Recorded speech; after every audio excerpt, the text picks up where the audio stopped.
Hello students, it's day 8 of our NEET target series.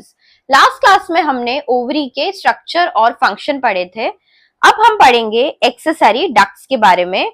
जैसे हमने mails में पढ़ा था वैसे ही हम फीमेल में भी बात करेंगे। तो डक्ट है एक ट्यूब लाइक स्ट्रक्चर। इसमें आते हैं फेलोपियन ट्यूब, जिसे ओविडक्ट भी बोला जाता है। नेक्स्ट आता है यूट्रस, जो मदर्स की वूम होती है। मदर्स वूम इसमें आती है, उसका नेम है हिस्टेरा। इसका अनादर नेम है यूट्रस या मदर्स वूम का हिस्टेरा। थर्ड नंबर पे आता है एक्सेसरी डक्ट्स में वेजाइना। तो ये 3 पार्ट्स हैं जो एक्सेसरी डक्ट्स में आते हैं। फर्स्ट हम बात करेंगे फेलोपियन ट्यूब या फिर ओविडक्ट की। Fallopian tube 10 to 12 centimetre long tube है, जिसके पास 3 पार्ट्स होते हैं। अब आइए 3 पार्ट्स की डिटेल पढ़ते हैं हम। फर्स्ट वन है इनफंडिबुलम, सेकंड है एम्प्यूला और थर्ड है इस्थमस। इनफंडिबुलम जो है फनल शेप का होता है, उसके पास फिंगर लाइक प्रोजेक्शंस प्रेजेंट होती हैं, जिसे हम फिम्ब्रे बोलते हैं। दिस वन फिम्ब्रे, ये ओवरी के क्लोजेस्ट प्रेजेंट होता है। सेकेंड एम्प्यूला, ये वाइडर रीजन है, काफी वाइड है, जो रिस्पॉन्सिबल है फर्टिलाइजेशन के लिए। दैट मीन्स एम्प्यूला की जो लोकेशन है वहां पर फर्टिलाइजेशन होता है। इस्थमस है, काफी नैरो, और ये यूट्रस के सबसे नियरेस्ट है। तो आइए हम इसका डायग्रामेटिक व्यू देखते हैं फॉर द क्लियरेंस। तो ये है पियर शेप बॉडी, जो पियर शेप है, यूट्रस को बोलते हैं हम, पियर शेप होता है, ये इसकी मेन बॉडी है।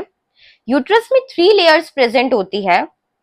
इनर मोस्ट होती है एंडोमीट्रियम, मिडल वन होती है मायोमीट्रियम और आउटर वन होती है पेरीमीट्रियम। एंडोमीट्रियम जो मेंस्ट्रुअल साइकिल पे शेड होती है उसके लिए रिस्पॉन्सिबल है, तो ये मेंसेस के टाइम पर शेड होती है एंडोमीट्रियम।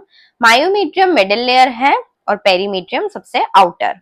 अब हम देखेंगे जैसे यहाँ पे पेयर ऑफ ओवरीज प्रेजेंट है, उसके पास में ये फिंगर लाइक प्रोजेक्शंस आप लोग देखेंगे, इसे हम बोलते हैं फिम्ब्रे।